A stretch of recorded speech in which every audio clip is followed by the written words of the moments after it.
Welcome into the Hot Read Podcast. I'm your host, Easton Freezes, Director of Published Content here at BroadwaySportsMedia.com. We're also brought to you by the 440 Podcast Network. And I'm joined, as always, by producer JT. JT, how are you? Happy Wednesday. Happy Wednesday. Or, no, Tuesday. Tuesday. We're, in this summer, the days run together. I've lost all track of time. It's because we're doing a 3-show week because D-Hop had the sign. That's right. Of course. But, It's good. Yeah, it is good.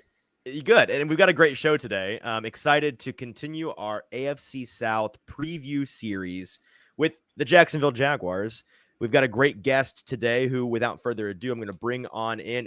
His name's Dalton, UCF Jaguar on Twitter and on YouTube. I believe the #1 Jacksonville Jaguars YouTube channel in the world. Dalton, how are you? Thank you so much for joining us, man. Hey, man, all is good. I'm excited. We're getting ready for football season. There really is no better time of the year.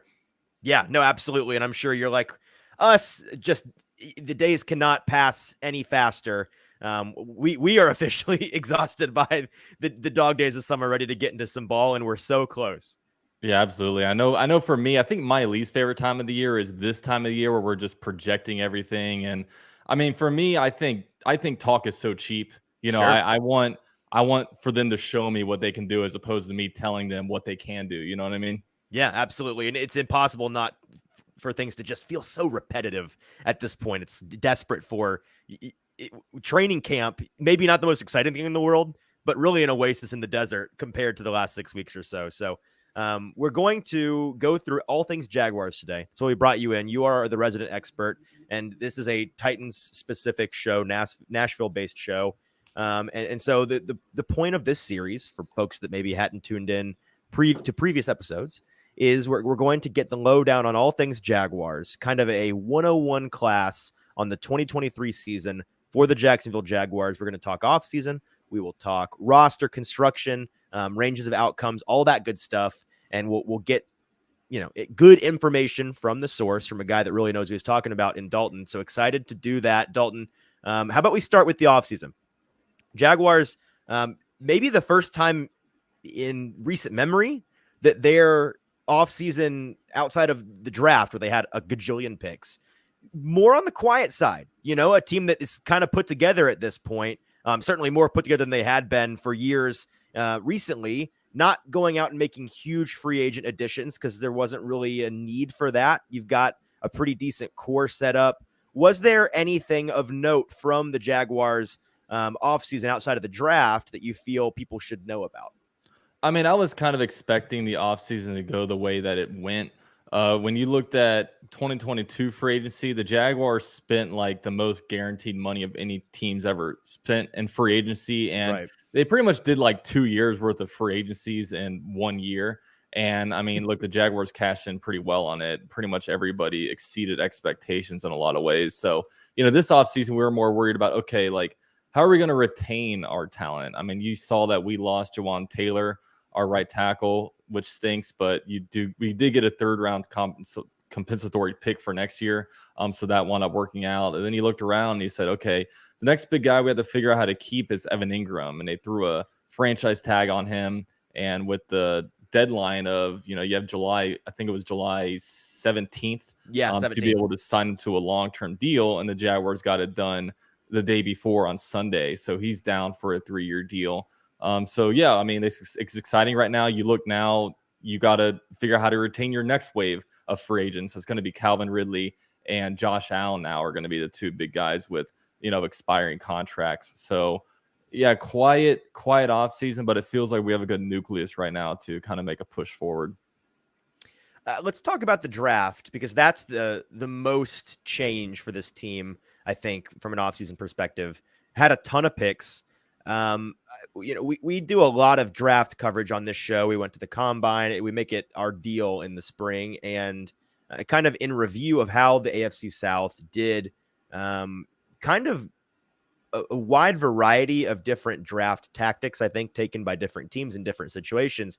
For the Jaguars, I've got to be honest, they were maybe the most confusing in this draft cycle of the AFC South teams.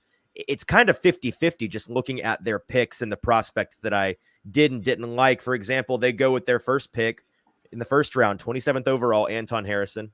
Love that. Thought that he was in that upper echelon of the top 5 tackles in this year's draft. Absolutely a back end of the first round prospect. And I believe they moved around a number of times in the first round, dropping a couple spots, if I'm not mistaken. Yeah, they gain moved some back capital a couple times. Yeah.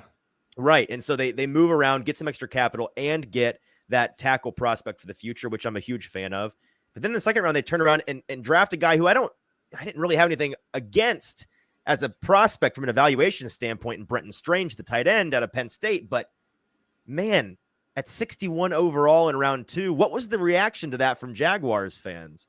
No, it was definitely confusing. And I know a lot of Jaguar fans were like so gun-ho about we need to get a cornerback. Cornerback needs to be the move. Sure. And, they went out and got, a tight end and Brenton Strange, which was a little bit confusing. But if you look at really the prior drafts, I mean, in 2022, the Jaguars spent 2 first-round picks on defensive players. And then, they spent the 3rd-round pick on another defensive player with another linebacker. So, at some point you got to show some love to the offense, and the Jaguars did that with this draft. And with Brenton Strange, I mean, I didn't know a lot about him, but I do know that this was a guy that Doug Peterson really liked. And I'm not going to sit here and try to act like I know more about tight ends than Doug Peterson. Sure. So I'm going to let that kind of pick ride and kind of see where he takes us.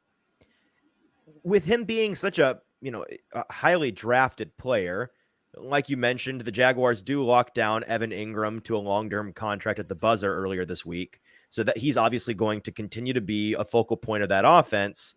What do you see the role for Strange being? Obviously, with tight ends, we know that they're one of the positions that takes the longest to kind of get their feet wet. Typically, first-year tight ends are under a significant learning curve, but by year 2, they can contribute, and maybe by the end of year 1, they can contribute if all goes well, kind of like with the Titans and Chigakonkwo last year. But it takes a little bit for the lights to come on. Once the lights do come on for Strange, where do you anticipate his role being on this offense?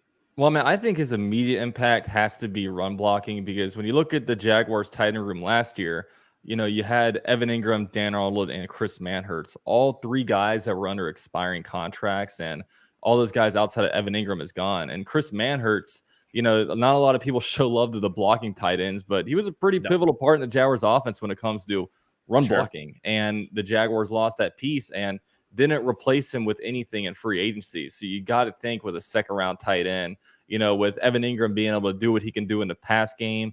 And, he's a willing run blocker, but that's definitely not his strength.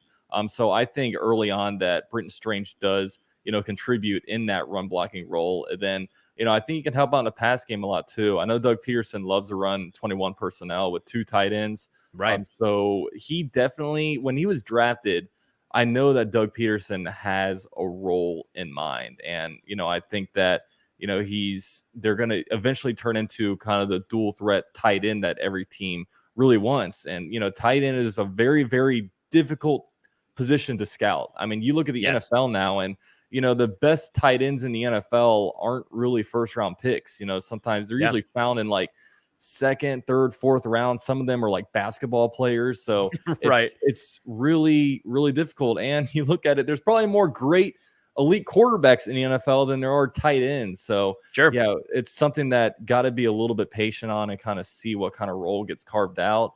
Got to wait a couple years, because historically tight ends don't really do great in their rookie year. So, this is something that we'll have to see how it plays out over time. Well, and I have no doubt that Peterson has a role in mind for Strange, because just looking at the tight end depth chart for the Jaguars, it's Evan Ingram and Brenton Strange, and I don't know, man. No, tight end Luke Farrell, Garrett 4. Prince. Are these people I should know? No, tight end spots 3 and 4, because I did a positional battle video that I actually released earlier today. Okay. I mean, tight end spots 3 and 4, I think, are wide open, which is very rare for any team.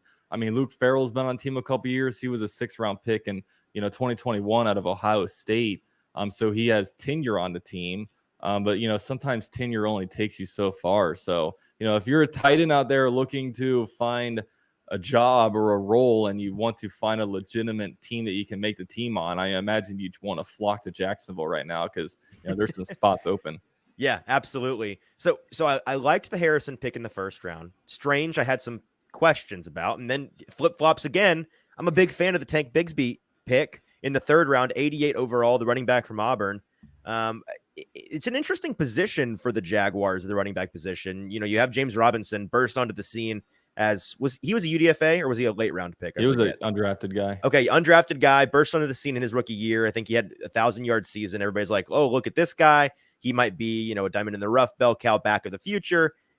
And then, coaching change over a couple of times, and you get Travis Etienne in there as a first-round pick, and there's a significant decline in production, and then suddenly this guy's shipped off to another team. Now you bring in Tank Bigsby to be that secondary complementary running back. What do you think that those two are going to look like in terms of their roles? Yeah, I mean, Travis Etienne had an electric year last year, man. I mean, he had kind of quietly had over 1,000 rushing yards. He was even injured a couple of times. And, man, with the ball in his hands, he can be really explosive. But I think the thing about him was, like, he took a lot of big hits last year.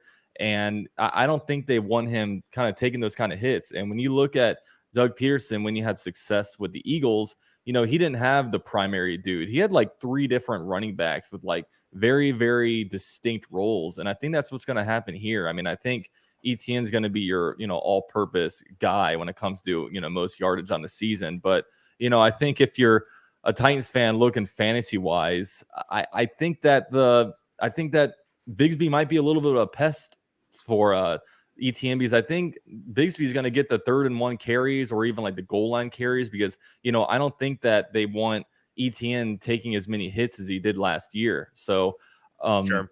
Yeah, there's that. I think that Jermichael Hasty, who the Jaguars had last year, will still continue to play the, kind of the third and long role when it comes to pass protection. And, I do think that each of the Jaguars running back is going to have very distinct roles. And the pick, I was really confused by it. I mean, I don't know. It's always funny because the way the fans view things, they expect something to happen, and then it always seems like the team throws a curveball. But hey, if we're going to go heavy on offense, I'm not going to complain if we can score 30+ points a game. It's just didn't seem conventional when it seemed like you had major holes at cornerback and, it's funny you mentioned that. I wasn't aware that it sounds like Jaguars fans throughout the draft were increasingly confused and frustrated by the Jaguars ignoring the defensive backfield entirely until Antonio Johnson in the 5th round. The exact this you may have been tuned into because it was so loud. Titans fans not super jazzed by the Titans not addressing receiver until the 7th round. It was kind of the exact same deal, going everywhere but the position that the fans wanted, and sometimes that's the way that it works. Looking at the rest of the draft for the Jaguars, a couple of guys stand out to me. Ventrell Miller, the linebacker in the 4th round out of Florida, it's a fine pick. Felt like it was necessary for the need at that position for the Jaguars. Yasir Abdullah, I was a big fan of out of Louisville. I think he's a fantastic round 5 addition. Kind of a raw player, but certainly has some upside to add to that rushing attack. Antonio Johnson, I thought was a great value pick in the 5th round, the safety out of Texas A&M. And there's a number that I haven't even listed. Round 4 and up, who are the guys, if any, that you are really excited about or maybe were most confused by? I mean, I think you mentioned I was really excited for Yasir Abdullah because, I mean, right now the Jaguars, when you look at their roster from last year, 2 out of their 4 highest sack guys are no longer on the roster. Arden Key went to the Titans, and Dewan Smoot, who kind of got the MetLife curse when it comes to tearing his Achilles over there, he's kind of remains unsigned. So right now, where the defensive line, we're really relying at this point on, Josh Allen kind of going back to his rookie year numbers and get double-digit sacks, and then Trayvon Walker becoming the number 1 best player from the 2022 NFL draft and learning some pass rushing moves and coming back and just taking that next step. Outside of that, I mean, we're relying on, there's a guy named Jordan Smith out of UAB who was like a 4th round pick a couple years ago, tore his ACL last year, but a bunch of Jaguar fans are talking about him, but I need to see it. I haven't seen this. I think this guy has like 2 NFL tackles, so I can't sit here and say, okay, no, we're good. We got this guy on the bench ready to go.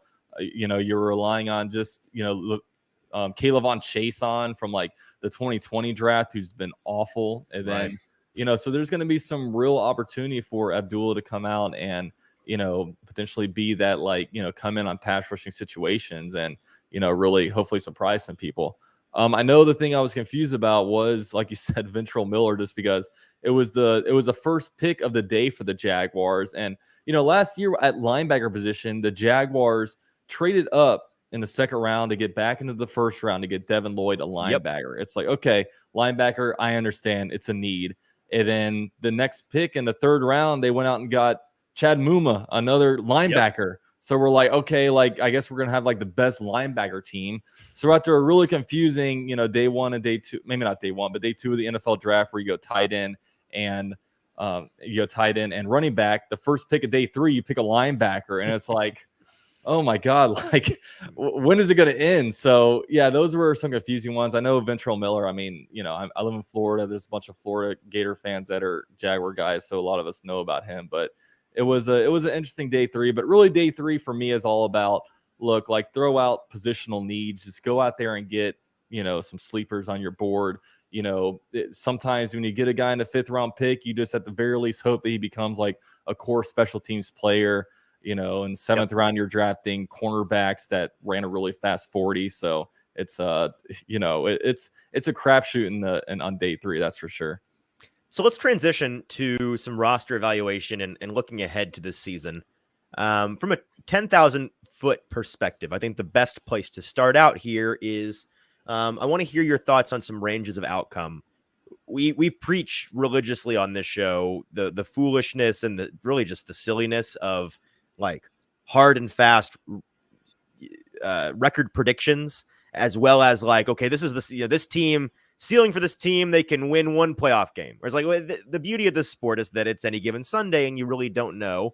And so we like to talk about things in terms of ranges of outcomes, right? And so give me what you think is maybe the best and worst case scenario for this season for the Jaguars, what that looks like. And then maybe we can find a middle ground, what you think might be the most likely scenario, that median scenario. Talk me through how you anticipate this season going for them. I'm just happy you're not making me do a game-by-game prediction because I hate this. But sure, yeah. But when you look at the Jaguars, I mean, usually when we go into these seasons, it's if you say 7-10, you're optimistic. Finally, we get to go into a season where we feel like, we can. You can say double-digit wins and people don't look at you like you're crazy. Yeah, and exactly. I mean, we can actually sit here and say that, we think we can actually go to the playoffs and make it a bit of a run. So, I mean, really, the big factor, as you guys know, and it's been the biggest thing that's held the Titans back, is the quarterback. And sure. I mean, Trevor Lawrence we've never had a quarterback with the potential that he has. And, we saw a guy, first year struggled under Urban Meyer. You're saying Blake Bortles didn't have that potential? How dare you? I love Blake. He's a UCF guy. I love Blake, but figured you would. Sometimes you got to call a spade a spade. Yeah. That's good. That's good objective analysis on your part. Yeah. Yeah. But yeah, with Trevor Lawrence, man, he has such just unreal potential. And you saw that in the second half of the year. I mean, he ended the regular season at 6-1. I mean, the types of plays that he was having, the comebacks that he was having. I mean, the playoff game against the Chargers. I mean, you don't see a lot of quarterbacks throw 4 interceptions and somehow are able to come back from that in the way it was incredible. Jaguars did. Yeah. And it was incredible. So, I mean, when you look at the Jaguars, when you look at really the schedule, I mean, the Jaguars are, first of all, the AFC South is lucky they get to play against the NFC South. So that's one thing. Kidding. I mean, It shouldn't be the best, division out there. So those are potentially some good games. Then, might I say the worst division out there? Yeah, might be the worst. Yeah. Hey, shout out to the AFC South, man. We're not we can finally say not maybe last, we're not baby. the worst. Yeah. But and then you look at the AFC South, and there might be a chance that the Jaguars, when you include the Panthers in there, maybe the Jaguars are playing against 7 games against rookie quarterbacks. I mean, you really never know. Maybe the Titans. I don't think the Titans will play Levis right away, but it's a you would think that Stroud plays right away. Yep. You would think that Richardson plays pretty close to right away, maybe not week 1, and then you have Bryce Young. So it's a pretty favorable schedule. So when I look at everything, and when Desmond Ridder, practically a rookie. Yeah, that's true. Desmond Ridder. If Kyle Trask is the guy who has to take over in Tampa Bay. Yeah, practically a first-year guy, so.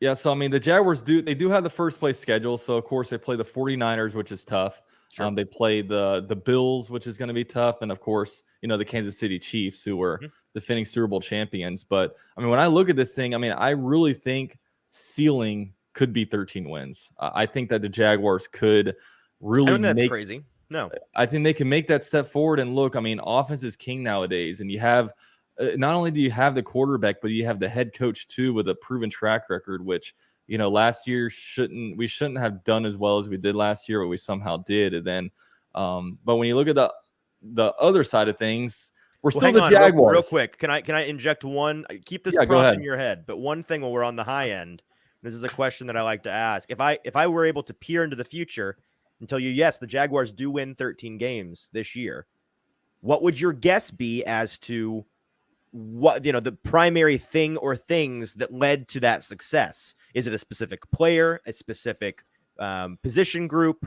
Is it injury luck? What do you think is the primary driver of a massively successful year for them? Well, first, the answer is pretty obvious. Well, first it would have to be you'd have to have some injury luck. I mean, sure. you have to have. Which the Jaguars were no stranger to last year. Congratulations on an incredibly healthy season. Yeah, I mean, it's been the Jaguars. I mean, ever since 2021, they've been pretty healthy. I don't know what's going on over there, but so that and then it's going to have to be Trevor. It's that Lawrence. Urban Meyer strength and conditioning program, baby. He implemented it, and they're rocking and rolling. What's funny is like he did come in and he revamped the whole process when it comes to like strength and conditioning and like health and wellness, and it's actually done like pretty good. The Jaguars today maybe the only positive impact that Urban Meyer had on the Jacksonville Jaguars. Yeah, the Jaguars today actually opened an entire sports performance center, which is I saw this, amazing, and that was a part of the requirement when Urban Meyer got hired as the head coach. He said, "You guys need to build this."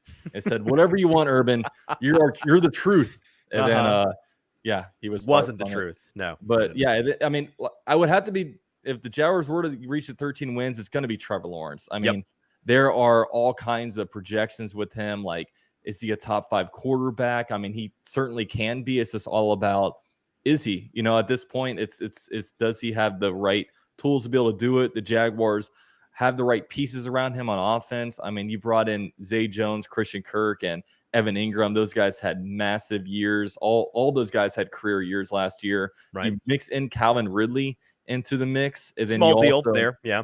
Yeah. Then the first 2 days of the draft, you go like all offense. And you pair that up with having Doug Peterson as your head coach. I mean, the offense should be really, really good. And as long as the defense is good enough, it could be a great season. Isn't that interesting how for a guy who, could do no wrong as a prospect in college, coming out touted as the best prospect at quarterback since Andrew Luck and Joe Montana. And then, obviously has a year that is not a great debut, but nobody really holds him accountable for that because of the coaching situation. He goes maybe the biggest upgrade in the history of NFL coaching ever from Urban Meyer to Doug Peterson, who at the time felt like the obvious choice. I felt like it was a fantastic choice, safe choice. Get an adult in the room who has experience with young quarterbacks and putting together a good offense and is an experienced play caller. So I loved that move when they made it, and it obviously worked out really well for them in year one. But then he comes in, you like you mentioned, put all these pieces around him, and after a second year in which he shows, okay, he's now on that trajectory that maybe it was a year delayed, but he's on that path that we expected him to be on. There's a ton of anticipation for this year. He's got really everything around him that you'd think he would need to succeed. Despite having such a good year last year, it feels like the pressure has never been higher on him because he doesn't really have much of an excuse this year for it to not work. Yeah, it's an interesting topic, but I mean, I think the most pressure he's had on him was last year after he started the year bad. The Jaguars went to London. And he just had an awful game. And it was at that point where it's like, okay, first year we understand it was under Urban Meyer. Maybe a couple games in 2022. Okay, that's fine. But I mean, he went through like half of a season where like most of his games like weren't great and he wasn't taking the Jaguars over the top.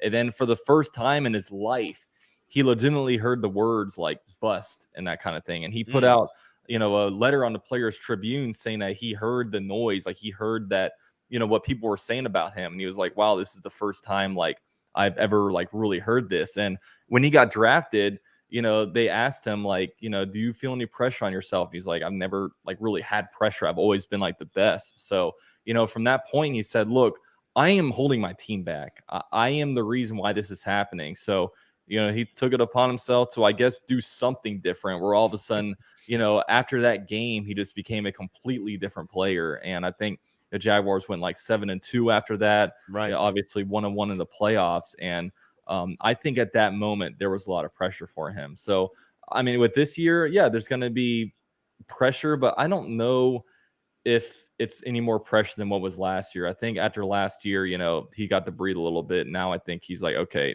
let's rock and roll. I'm not sure how much he actually like feels it.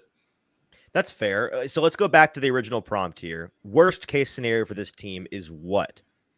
I think probably worst case would be 7 wins. I Okay. think, because at the end of the day, like, I mean, we are the Jaguars, you know what I'm saying? Like, it's like, so, I mean, so we still have that stigma that, you're kind of a bad franchise until you aren't. So until, like, even the Bengals after the Super Bowl year, there were people out there, oh, they're not going to return, They're the Bengals. So I think they have to get over, the whole logo and the teal color effect to actually change people's perspectives on them, which, takes probably 2 years to do. So I mean, I think with that, I think 7 wins would be a situation where maybe Trevor is playing pedestrian. He's not taking the team over the top. I think that maybe the defense is having issues. I mean, a big reason the Jaguars lost to the Chiefs were because they couldn't get pressure on Patrick Mahomes. Right. And the Jaguars didn't do a lot.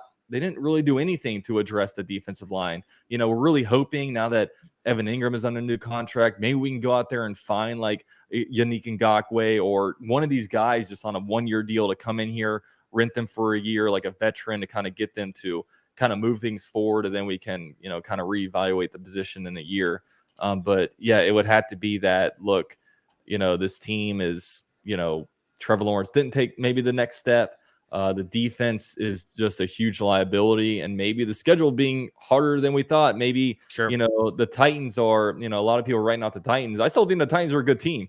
The Titans are still, a really tough AFC South juggernaut. Maybe either Houston or Indy, one of those teams becomes pretty good and, can rise up. But yeah, I think probably 13 win ceiling, 7 win floor is what I'm saying.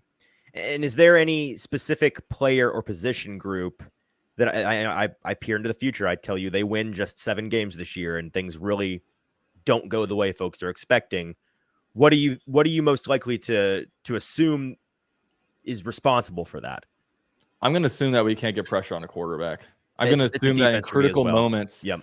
And every, like the opposite teams, 12 of 15 on third down, we just can't get off the field and the defense is gassed. And I would say that. And, we have a liability at nickel cornerback. I mean, Trey Herndon is our starting nickel cornerback. This guy has been on the team since he was Jalen Ramsey's immediate replacement. After Jalen Ramsey, forced a trade out of Jacksonville, Trey Herndon was the backup that stood in there for him. And look, Trey, I mean, he's one of those guys that's like loved by the coaching staff but hated by the fans. I was about to say he can be picked on pretty easily. Yeah, he's just limited. I mean, he's not fast. And if you're not a cornerback, I mean, it's one of those things like it's kind of like a quarterback. Like quarterback, you have to have arm strength.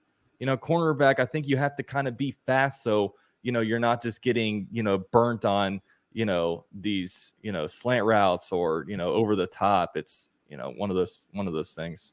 Right. No, for me, it's the secondary that is concerning, most concerning to me, because you mentioned you got Tyson Campbell and Darius Williams as your cornerbacks there with Trey Herndon rounding out the nickel. A bunch of, I mean, I'm looking at the Ourlads depth chart right now, a ton of green, which means rookies, a bunch of young guys in here at the safety position. Thought that they were really thin coming into, I mean, adding Antonio Johnson in the draft certainly is helpful. But Andre Sisco and Rayshon Jenkins and Andrew Wingard being those top 3 guys, maybe I'm uninformed, but none of them really get my blood boiling. Like I don't think that Sisco and Rayshon Jenkins are pretty good. Are they okay? Jenkins had I mean, he had 2 touchdowns last year that basically won the game for us. One was a walk-off against the Cowboys, and one was against your Titans. But so he had a pretty good year last year. Sisco was a second-year player. He's pretty good, but it's one of those positions very, very top heavy. I mean, if we get some bad injury luck, you're probably putting in an immediate, liability on the field. So let's talk about strongest and weakest position groups. And we may have just gone over what you think the weakest position group is, but what are the group or groups that you think are on the opposite ends of the spectrum for this team in terms of strength, maybe both in top end talent and in depth?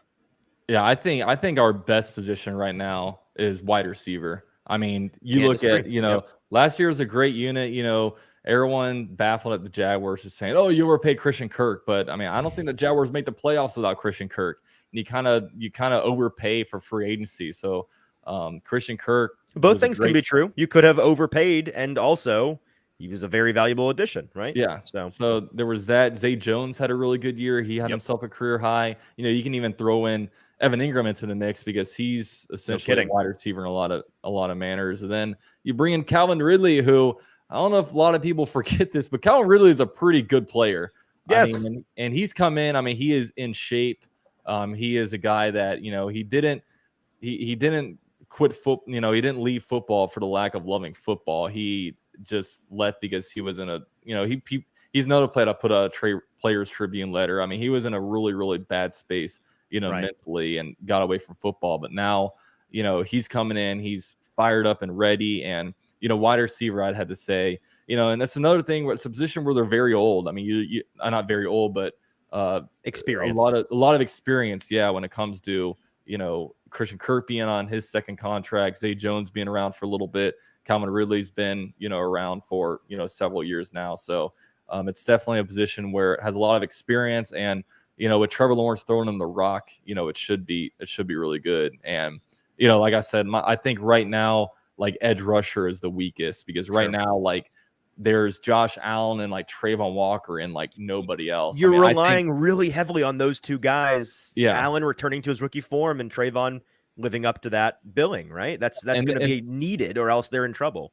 And there's position units where it's like, I think we're weak at this spot, but there's also position units where I think there's a legitimate hole there. Like I think that there is a hole at defensive end, edge, and they had to do something to fill it, or else it's not gonna be good. So what are you hearing on both of those fronts? There's been a lot of talk about Calvin Ridley, what we've seen from him publicly in the media, in OTAs so far, and at mandatory minicamp. You hear a lot about how he certainly looks the part when beat reporters are out there watching him. He looks, again, in shorts and against air, but you got to try to make that projection in May to what it's going to look like on the football field. Is there any trepidation, or maybe just some inside thoughts that you hear with your ear to the pavement down there in Jacksonville?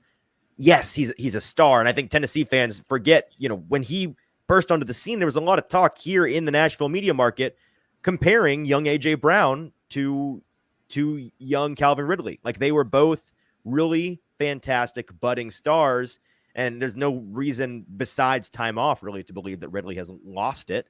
But that is a significant gap in play, and we've seen time and time again that even the best players sometimes can come back and be really rusty at first. Doesn't look like that so far from OTAs, and I'm sure Jaguars fans are leaning optimistic on that front, but there's got to be some trepidation there, right? Honestly, there's not a whole lot. I mean, he's come in and like his like they're drinking the Kool-Aid down there. I mean, yeah, I mean the Kool-Aid's definitely being drunk, but I mean he's putting out videos, and like just his footwork right now is extremely fast. He's extremely thick. Like he's put on like a lot of muscle, and he looks bigger. He even said like when he signed on to the Jaguars, he said like after he got traded to the Jaguars, like he watched every single Jaguars offensive play like 5 or 6 times throughout the week. So he was studying his role in the Jaguars. I mean, a lot of people compare it to like Le'Veon Bell. Like I think it's just apples and oranges when it comes to kind of comparing the two, because I think Le'Veon Bell was kind of a knucklehead, while I think kind of a little bit, right? So, and also he went to the Jets, which doesn't help, when you go to the Adam Gase Jets. So, I mean, I think Calvin Ridley's a 1,200 to 1,400 yard player this year. I mean, I think him and Trevor Lawrence, like, when you look at the history of like, these young quarterbacks, when they get that best player, I mean, you saw what Jalen Hurts did with AJ Brown.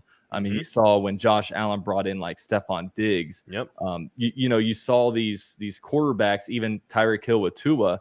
You saw all of a sudden it was like these guys come together and both of their potential just goes to the roof. And I think that's the kind of effect that, he's going to have with the Jaguars. And, he's coming into a situation where he's on a playoff team now. So he has to, in a good wide receiver room. So I think that the competition is going to breed greatness out of everybody. And I think that, I'm really bullish on it. And I was also, I was making videos back in the day, a couple years ago, when Calvin Ridley, the rumors came out that, he wanted to be traded. And I'm not usually a guy that's trade for this guy, trade for that guy. But I was like, no, we need to go after Calvin Ridley. Sure. And then the suspension news dropped, and I got a little bit quiet. I was like, okay, maybe not. Never mind. Not. Right. And then, it happened at the trade deadline where the Jaguars traded for him and only gave up like a conditional like 4th round pick. So it was an awesome move. And, I'm really bullish on Calvin Ridley. I'm anticipating his addition to this team, not just making an impact from a production standpoint and a ceiling standpoint, but it wouldn't shock me at all, and you would know better than I, if his addition changes the way that the offense looks a little bit. Last year, the Jaguars were kind of a funny team in the sense that, they had some really nice receiving talent, but a lot like the Giants currently look going into this upcoming season, it was kind of small guys, slot wide receiver city, like your top paid guy in Christian Kirk, obviously more of that slot prototype, despite being a versatile player. Zay Jones being one of the bigger guys on the team, Jamal Agnew being amongst the bigger guys, not huge guys in their own right. Like Calvin Ridley feels like you now finally have a true X boundary receiver who can stretch the field and be utilized really at any of the 3 wide receiver positions. That's got to be a tasty addition just in terms of a tool in his tool belt available to him on each Sunday when Doug Peterson is scheming things up for this team. Do you think it's going to make the way this offense looks a little bit different? No, yeah. I absolutely think so because, Jaguars in 2022, the thing that was holding the Jaguars back is they couldn't consistently go make deep shots. They were kind of a little bit late. Zay Jones was kind of getting loose, down the field, but really early and really just being able to do it often. It just wasn't really available for the Jaguars. I feel like you could put together just anecdotally a highlight tape of last year. Beautiful deep passes from Trevor Lawrence where the receiver just couldn't separate or couldn't win at the high point or simply wasn't physical enough to make the catch. Yeah, there was one against the Titans in Nashville. I don't know if you remember it, but I'm thinking of that exact one. Yes, man. He had a few of those that, if you're watching the game, it's like, wow, that was major, but it's not going to make any highlight reel. It's not going to, no one that's not watched the game is going to see it. But man, he put that ball beautifully, and it was just dropped. I'm now mentally copy pasting Calvin Ridley into that situation. I like the odds of that being a completion a lot more now, right? Yeah, or how about copy and paste him in the Kansas City Chiefs game where Kirk dropped the very, very crucial ball right in his hands. Yeah, it was right in his hands, and would have set us up, in the 10-yard line, and then the Jaguars had to punt that drive. So, you enter a true X factor, and I think, Calvin Ridley's going to be able to let Kirk do more what he's able to do, and kind of play in that slot role. Find the soft spots, and I think the passing attack really for the Jaguars is going to be, something special. Well, hey, man, I think that's all for today. We appreciate you giving us your time, giving us your insight. Fantastic stuff. He's UCF_Jaguar on Twitter. And then on YouTube, obviously, he's got a fantastic, massive YouTube following. Got anything in the pipeline? Any content you want to push? Anything you want to plug? No, not really. I've been doing this. This will be my 7th season on YouTube, kind of doing this. So, I just do my regular, I make Jaguar update videos. I'll do, live stream during games. So if the Titans are beating the Jags, y'all can control me. There was I went viral on Titans Twitter after the I remember Henry, this 99-yard run. It was had some good and bad times with Titans, mostly bad times. Mostly bad, I'm sure. Yeah. I'm hoping that times are changing. It was nice being able to sweep y'all for the first time, I feel like, in my lifetime. So sure. Hopefully there's more success to come. Absolutely. Well, he's UCF Jaguar. Man, it's been a pleasure. Appreciate you joining us, and thanks for hopping on. Of course. Thanks, guys.